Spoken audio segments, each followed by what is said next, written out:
Hello అందరికీ welcome back to one more mini vlog.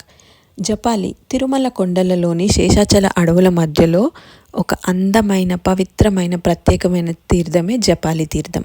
Japali తీర్థానికి వెళ్ళాలి అనుకుంటే తిరుమల బస్ స్టాండ్ నుంచి డైరెక్ట్ బస్సెస్ అయితే అవైలబుల్ ఉంటాయి అండ్ అలాగే క్యాబ్స్ కూడా అవైలబుల్ ఉంటాయి. మీరు బస్ దిగాక మెయిన్ టెంపుల్కి వెళ్ళడానికి మాత్రం 30 minutes వాక్ అయితే చేయాలి. అండ్ అలాగే శ్రీ వెంకటేశ్వర స్వామి మెయిన్ ఆలయం నుంచి ఈ టెంపుల్ వచ్చేసి 5 kilometers డిస్టెన్స్లో అయితే ఉంటుంది. మేము వెళ్ళింది నవంబర్లో కాబట్టి ఆ వెదర్ అంతా కూడా చాలా బాగుండే అండి. అండ్ ఈ టెంపుల్ మెయిన్గా అడవి మధ్యలో ఉండటం వల్ల మన నడక మార్గం అంతా కూడా అడవి మధ్యలోనే ఉంటుంది. సో వెళ్ళే మార్గం అంతా కూడా చాలా కామ్గా సెరెన్గా నీట్గా అసలు ఎంత అద్భుతంగా అనిపించిందో ఆ ఎక్స్పీరియన్స్ మాకైతే. అండ్ అలాగే ఇక్కడ మెయిన్ ప్రత్యేకత వచ్చి జపాలి అనే మహర్షి తపస్సు చేయడం వల్ల ఆ తపస్సుకి మెచ్చి హనుమంతుడు ఇక్కడ ప్రత్యక్షమయ్యాడు అని పురాణాల ప్రకారం చెప్పబడుతుంది. అండ్ ఈ టెంపుల్ యొక్క స్థల పురాణం కూడా బయట నీట్గా ఎక్స్ప్లెయిన్ చేస్తూ ఉంటుంది. సో అది కూడా చూడండి. అండ్ ఇంకొక ప్రత్యేకత ఏంటి అంటే ఈ టెంపుల్కి 2 కోనేరులు ఉంటాయి. ఒకటి ఆపోజిట్లో ఉన్న కోనేరు అండ్ ఇంకొకటి టెంపుల్ బ్యాక్ సైడ్ ఒక కోనేరు ఉంటుంది.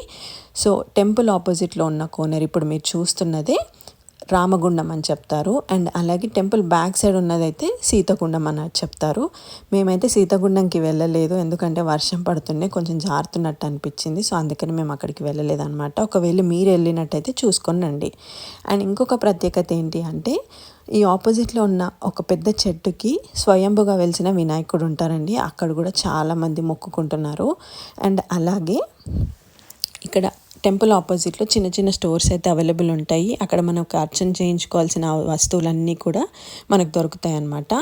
అండ్ ఇంకొక ప్రత్యేకత ఇక్కడ ఈ ఉడత కనిపించడం అదృష్టం అంట. ఎవరికైతే ఈ ఉడత కనిపిస్తుందో అది అదృష్టం అని చెప్పారు. సో మాకు కూడా కనిపించింది. మేము పెట్టిన ప్రసాదాలన్నీ కూడా దానికి ఇచ్చామన్నమాట. అది తినింది.